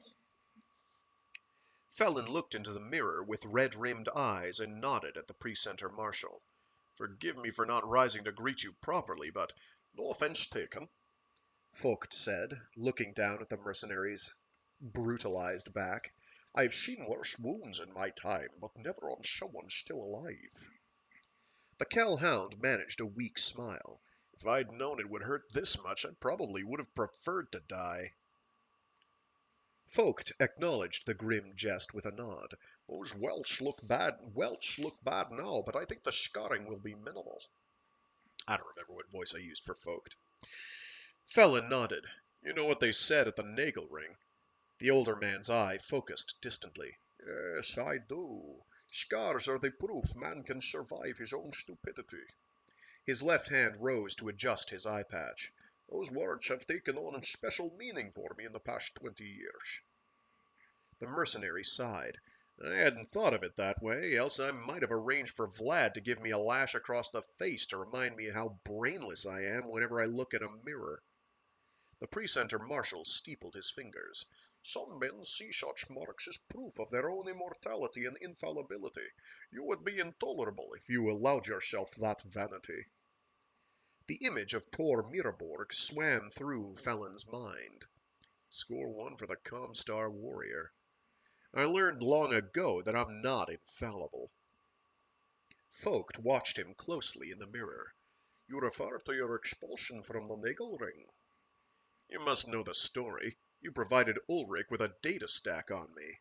All that was included in the packet sent to me, the tall man said with a slight shrug, but I didn't read it and deleted the explanation before giving it to Ulric. Why would you do that, Precentor? You obviously trained at the legendary Nagel ring. I should think you would have relished a tale of my disgrace, just as others have. I should have think you would have relished the tale of my disgrace, just as others have. Phelan hesitated for a moment. Or did you delete it so Ulric would find me more acceptable as a partner in crime? The older man smiled sagely. I am not vain enough to want to see you suffer for the value judgments of a cadet honor board. Besides, I would have preferred that the Khan choose me as his advisor. In point of fact, I deleted that part of your record because I believed the story should not be told if you did not want to tell it. Thank you. Phelan closed his eyes for a moment, then opened them up again to meet the precentor marshal's steel gaze. It's a simple story, really. A friend of mine, someone I'd grown up with, graduated from the Nagel ring as I entered my deuce year at the academy. DJ, Donna Jean Connor, got a commission from the 14th Lyran Guards and was posted to Ford. She was always good with book learning and regulations, exactly my opposite in that respect, and her help kept me in the Nagel ring during my plebe and tray years. He swallowed hard. I guess I was lost without her there, but the holovids she sent always anchored me and kept me on the right track. Well, right before that nasty blizzard on Tarkat in 48, I got word from DJ's father that she'd been killed in action on Ford. With the information he gave me, I was able to crack the Defense Department's computer and get a full report on the incident. It appears that DJ walked her lance into an area where it shouldn't have been, because her Hauptmann was giving orders straight out of a textbook. The Free Worlders must have read the same textbook because their arrow wing took one pass at the fire lance supporting DJ's recon advance, then came back and ripped her people to pieces. Phelan slammed his right hand against the head of his bed, then quivered when his back felt as though some creature was gnawing its way through him. His voice became hoarse with pain. I went a little out of control, but it didn't reach a head until after the blizzard hit. The media were full of stories about snowbound folks, but the authorities had all us cadets out with mechs to stop people from looting. When I heard a report of a group of school kids supposed to be trapped by an avalanche, I decided to help them out. I rigged up the stuff needed to increase the pickup on Scorpion's external microphones, and then headed out northeast of Tharkad City. The precentor nodded. Into the Siegfried Glacier Reserve. Yeah, I got to the area where their Airbus had gone down and started the computer filtering out everything but human heartbeats and the valve pattern sounds of a Hawkbaum fusion engine. Within 4 hours I found them and had dug down to where they were. I shunted heat from the mech's fusion engine to the outside to keep 'em warm, and I gave 'em the food I'd brought. I radioed for help because some of the kids had been badly hurt when the avalanche wrapped the hoverbus around a dolmen, but a new storm came through and kept all the medevac craft grounded. Vogt frowned. Wait, now I remember something of this story. Most of them survived, but the children and others who'd been hurt did not. The cadet rescuer wasn't named in the story, but I remember his action was criticized because he did not bring proper medical supplies and personnel with him. resulting in the deaths. That was it. At the honor board hearing, I maintained that I had tried. Oh, sorry. At the honor board hearing, I maintained that if I had tried to obtain the supplies or a doctor, I'd never have gotten permission to make the trip, but the board blocked that idea at the outset. I got disgusted and refused to attend the trial. They punted me, but the press wasn't allowed to print much about it, out of deference to my father in the Archon. Phelan sighed. There, now you know the whole sordid story. The precentor marshal nodded. I do not get the impression that you see the incident as a mistake at all. The mercenary thought for a moment, then slowly shook his head. Going out after those people wasn't a mistake. Not thinking ahead about having a doctor with me was. How I could have gotten one and still made the trip eludes me. How I could have gotten one and still made the trip eludes me, and has ever since the incident. The rescue at Siegfried Glacier is my own personal La Mancha scenario. No matter what, I can't win. Phelan rotated the rectangular mirror to give him a taller view of the Comstar official. But you didn't come here today to ask me about my schooling, did you? The older man smiled. No, I have come on behalf of Khan Ulric. He would have come himself, but after hearing about Rana's visit several hours ago, he wanted someone from your own culture to explain exactly what happened between her and Vlad. Why don't you save it for someone who will care? Phelan snapped. Why don't you save it for someone who will care? Phelan snapped. Vogt went on as though he hadn't heard the remark. While you were on Gunzburg, you must have found the Rasselhag language and mannerisms peculiar, didn't you? You had to work to express your thoughts to those who did not have a dialect in common with you. Your German came close enough, in some cases, to make you understood, ja? He pulled up a chair and lowered himself into it. I recall once, a very long time ago, when I was on summer, the Lestrade family had instituted the practice of speaking Italian in their home, where I was a guest. I wanted a glass of water, and I wanted it cold. I told the servant I wanted it cold, but the man did not understand me. I pantomimed cold and repeated cold several times. When I thought he had it, I let him go on his way. Imagine my surprise when he returned with a steaming glass of hot water, because the Italian word for cold is freddo, while the word for hot is caldo. He thought I was miming shivers because I was cold, and that I wanted my water caldo. Are you trying to tell me I've somehow misinterpreted Rana's sexual relations with Vlad? If I follow your hot-cold analogy, she'd have bedded him for my sake. The precentor marshal shook his head impatiently, leaning forward as he spoke. The point is this. What you saw and reacted to as gross infidelity was not, to Rana or the other members of the clans, a problem worthy of your concern. In fact, your reaction borders on what these people see as clinical paranoia. They'd probably already have begun chemical therapy to help you over the problem, had the Khan and I not talked. The more the precentor marshal spoke, the more foggy Phelan felt. I'm running with a sensor shutdown and zero visibility here. You're making it sound like her having sex with Vlad is no more significant than a pat on the back. Again the precentor shook his head. Oh, of course not. Intimate physical contact is a sign of affection.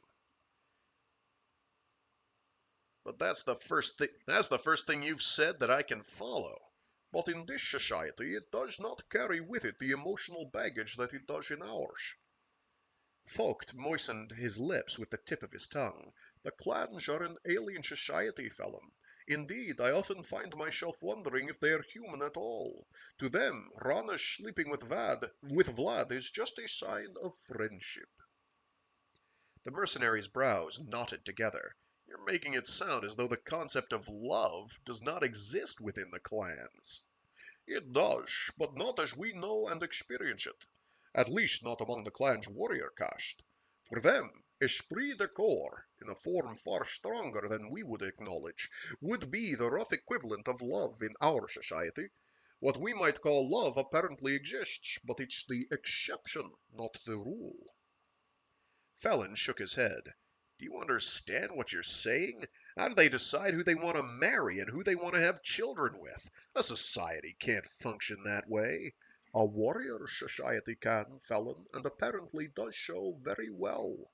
Their children are born into a shibko. The Kell hound's head came up. What the hell is that? Rana used the same word as though it explained everything. The precentor smiled indulgently.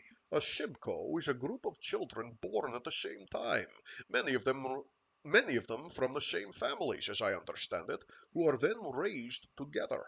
They are schooled and tested for the first 20 years of their lives, and those who pass the examinations continue on. When they reach their 20th birthday, they are subjected to a final test, a true ordeal. If they pass, they become clan warriors. It's with a capital C and a capital W. It should be obvious to you that the people who have lived and worked together so long will build up very close bonds. As they come of age, speaking physically here, it is only natural that they will explore their sexuality with those they know best. Sexual activity between members of a shibko is considered as normal as you watching out for your sister, Caitlin. Yeah, but the difference is that I never slept with Caitlin. Phelan shivered. No wonder you have a hard time seeing these people as human. They even violate the incest taboo. Vogt frowned.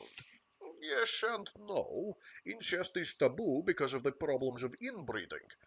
None of these couples are allowed to be fertile, so there is no need for that taboo.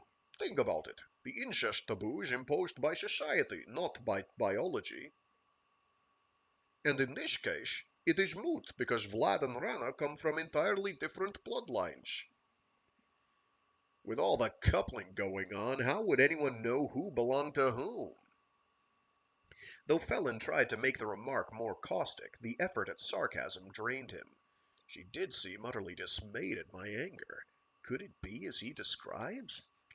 Phelan took a deep breath. If I accept what you say is true, and I'm not sure I've bought the whole package, then Rana's actions on Rosselhog and afterward confuse me. We were constantly together. He hesitated for a moment, then crashed on ahead. I'm no Don Juan, but I've fallen in love a couple of times, and this had all the signs of it. It felt good. It was good. Then she goes to him. She said she wanted to talk with him. If she didn't see sleeping with him as betraying me, I have to ask why she couldn't have allowed. Wow, I may have skipped a line. She said she wanted to talk with him. If she didn't see sleeping with him as betraying me, I have to ask why she couldn't have talked to me about whatever she discussed with him. The precentor stood. You mean you've not figured that out? As I said before, love is the exception, not the rule in this society. Such strong emotions are, as you have suggested, very heady stuff. Confusing, maybe even terrifying for someone who has not learned to anticipate and cherish them. He pushed his chair back against the wall and stood. It should be obvious to you, Phelan Kell. Rana went to Vlad to talk about falling in love with you. It's soap opera. And that's okay. Drama. Anyway, so that's where we will call it for this week, I think. Let me see how long the next chapter is. We might actually do that if it's a shorty. We're going to bang out one more chapter because it's a shorty. I lied. Ahem. Chapter 35 The Cloisters, Twycross. Wow, I actually got it right this time. Chapter 35 The Cloisters, Twycross, Tamar March, Lyran Commonwealth. 10 September 3050. Dwarfed by the wind-carved red rock, Victor Steiner Davion's battle-mech knelt on one knee at the base of the standing stones, which one explorer had dubbed the cloisters because of the resemblance to hooded monks. A thin cable passed from the mech's flank into the ground at a small meter-square concrete box. Inside the cockpit of his Victor, which is honestly the name of a mech, inside the cockpit of his Victor, Davion studied the holographic display being relayed from his command center along the ground line to his mech. The 9th FC had successfully deployed in the midst of the Diabolus, and were moving with the high winds as they scoured the landscape.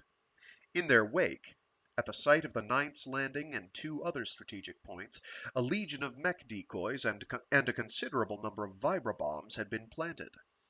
The decoys had succeeded in drawing the interest of some clan garrison troops, but the violent sandstorms made communication difficult except by landline, to which very few of their scouts had access. The Kell Hound's 1st Regiment and the armor from the 10th Lyran Guards had deployed below his position, in the plain of curtains, named after the drifting ribbons of sand that snaked constantly through the broad valley.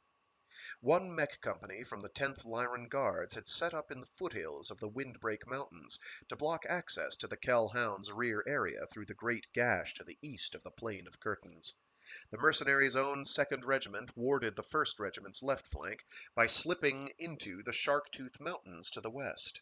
The rest of the 10th had been held in reserve to bolster the Kell Hound's 1st Regiment or shore up either flank as needed. Victor frowned as the transcripts of broken transmissions played across his secondary monitor. Central, can't you clean up the broadcasts from the gash? I'm not clear if the explosives needed to close the pass have been put in there. I mangled that.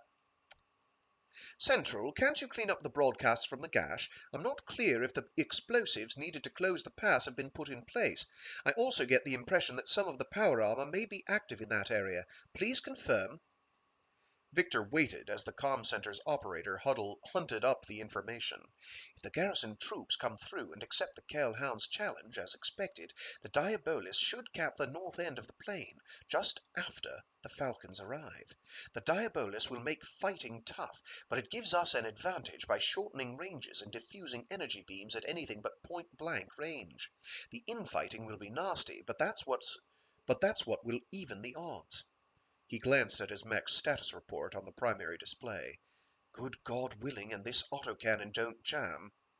I think we can beat the clansmen and take back this world. Commandant, I have the information you want. The explosives have been planted to close the gash at its deepest point. The demolition crews are ready, and the vibrobombs placed nearest the explosives have been shut down to prevent a premature sympathetic detonation of the explosives. Yeah, once that pentaglycerin is activated, it's highly unstable. It's a good thing this weather prohibits the use of LRMs and SRMs, because a hit nearby could trigger a collapse of the whole pass. If I don't have to bring it down, I'd prefer to keep it open. Good. Are there confirmations of armored infantry near the gash? The Comtech hesitated. We aren't sure, sir. The Diabolus has moved into the area, which means communications are all fragmentary. Hauptmann Youngblood, wow, that's really his name. Hauptmann Youngblood appears to have some contact at his forward position and has engaged in fighting. Lieutenant General Milstein says it looks to be fringe elements of the garrison force as they move toward the plain. All our other reports say a full regiment and a half of mechs are moving to beat the storm into the plain. Though the explanation sounded correct, something nagged at the back of Victor's mind.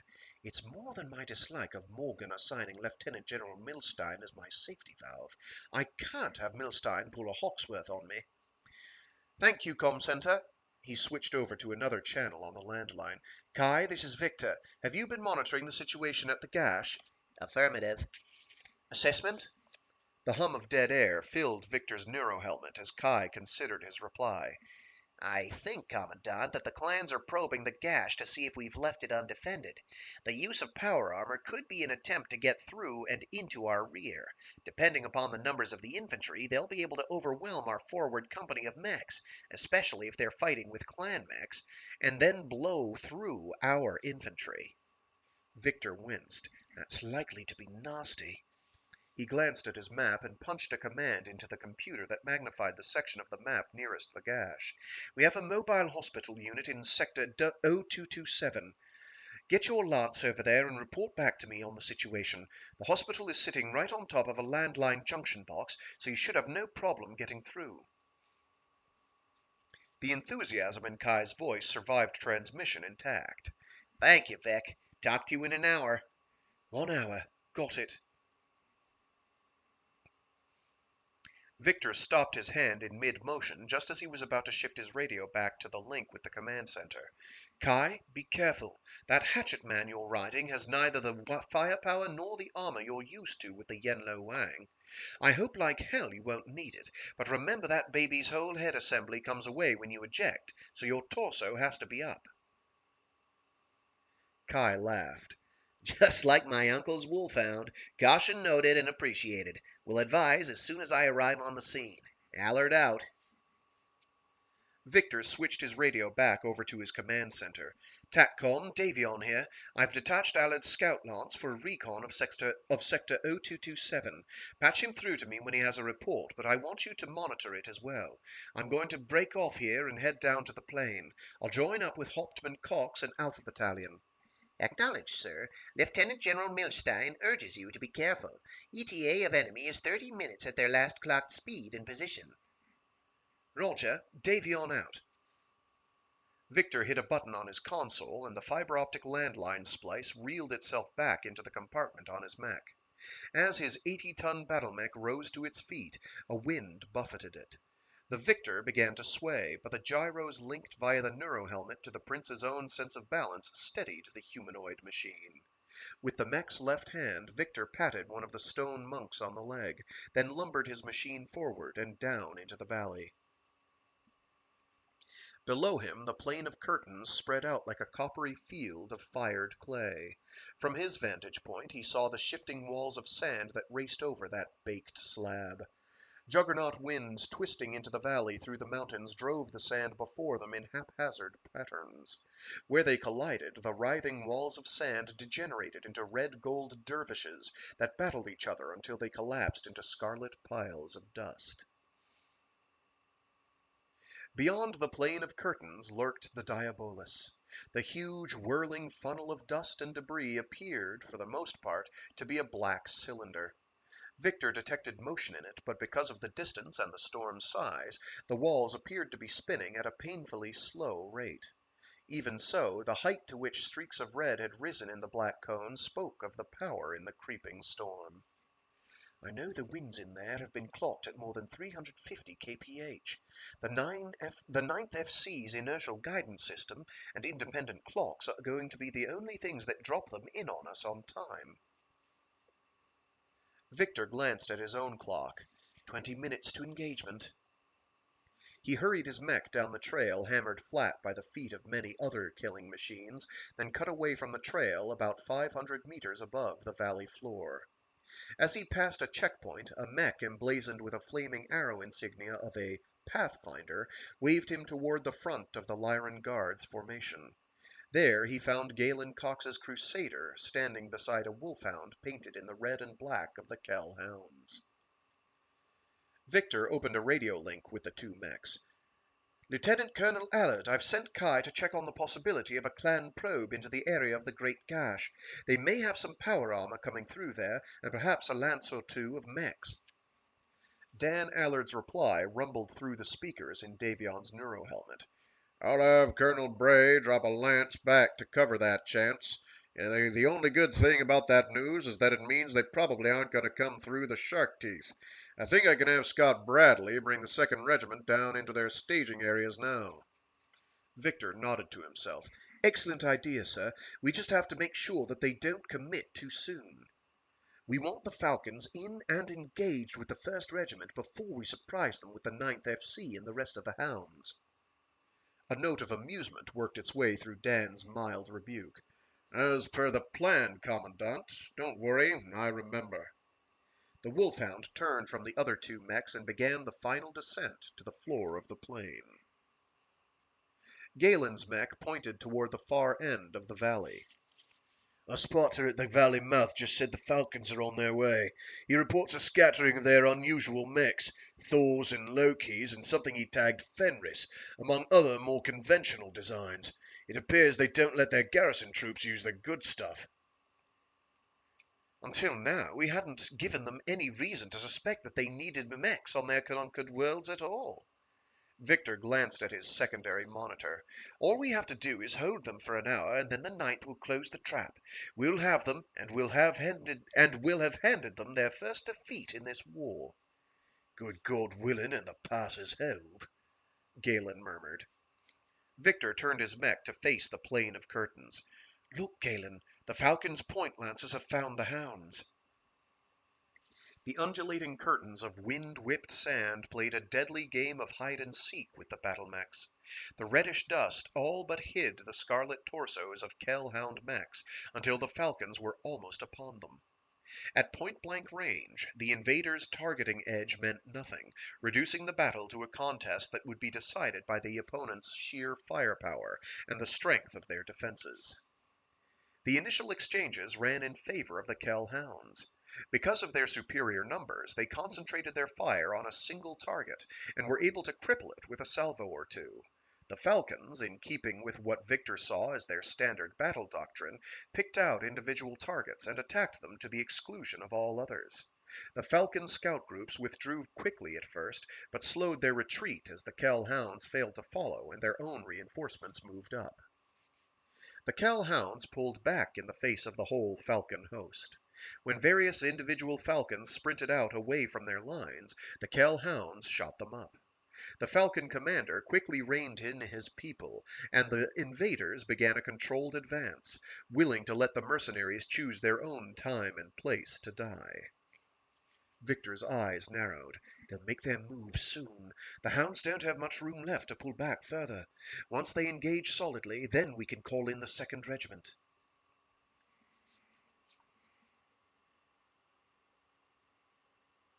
A smile lit his face with boyish delight. I think this is actually going to work. Victor saw a blue button blinking urgently on his command console. As a wave of black and red sand washed away all sight of the battlefield, he punched it. Davion here. What is it? Panic filled the Comtech's voice. Lieutenant General Milstein says to pull out, sir. Do it now. Victor couldn't believe his ears. What? Why? We're set to start ripping them up. Commandant Milstein here. You have to pull back. Your position is vulnerable, very vulnerable. Victor's temper flared. Explain it to me, damn it, man. What the hell has happened? We're not going to replay Trellwan here. We just got a clear transmission from Hauptmann Youngblood. His company was hit by armored infantry and mechs, a regiment of each. These were not garrison mechs. Repeat, not garrison mechs. They were clan frontline machines, Commandant. Youngblood's company is destroyed and we can't raise the demo teams. Milstein's voice faltered. It's over, Highness. The clans are pouring through the gash. There we go. That's a more dramatic note. Let's go with that. Yeah, 2 more streams should take care of this book. And we will read more of it next week. Ja, ist gut. So yeah, it's moving along. It's pretty fun. It's pretty exciting stuff. Entertaining. Yeah. So given that the month is transitioning over into July, this weekend I will get the playlists updated again so that people can more easily watch things one by each. After we finish Lethal Heritage, I'll have to scramble to figure out what I'm going to do next for Mecha Mondays. I'm not sure what it will be. I'll probably look for some short stories, maybe, because I'm going to be gone the first couple of weeks of August. Let's see.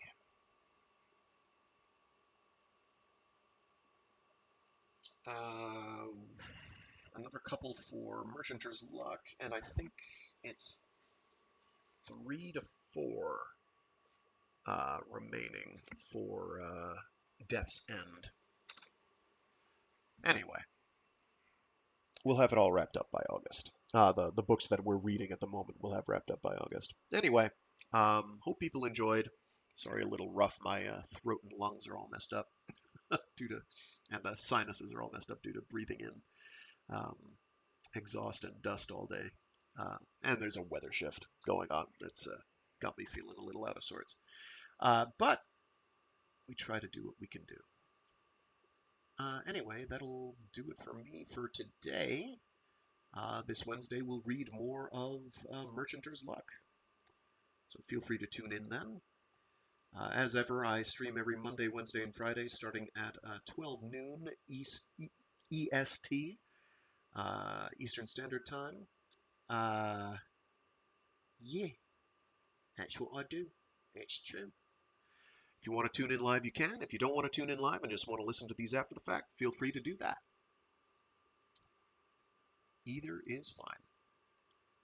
Anyway, stay safe, stay sane, be decent to each other, and I'll see you